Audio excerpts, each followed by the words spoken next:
Nah, saat ini saya sedang berada di kawasan Tugu Tani, Martapura,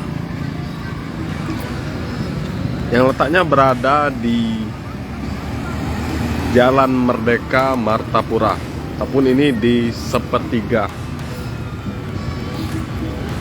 Simpang Martapura. Nah, Tribuners, bisa dilihat bahwa Tugu Tani ini merupakan ikon dari Martapura, Kabupaten Oku Timur.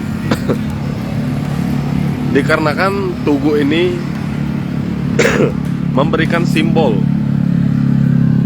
bahwa sebagian besar masyarakat di Oku Timur ini merupakan seorang petani padi, dan terbukti bahwa Kabupaten Oku Timur merupakan termasuk ke dalam lumbung pangan di Indonesia dan termasuk dalam penyumbang produksi beras tertinggi di Indonesia. Nah, bisa dilihat Tribuners, di tugu ini di atasnya itu ada seorang sepasang maksud kami patung dari laki-laki dan juga perempuan. Nah, patung laki-laki itu terlihat menggunakan topi dan sedang memikul sebuah pacul. Sedangkan yang perempuan terlihat menggendong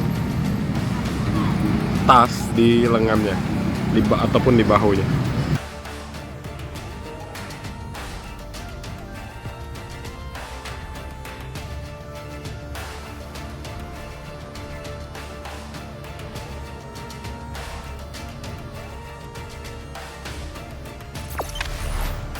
Jangan lupa subscribe, share, komen, dan like ya.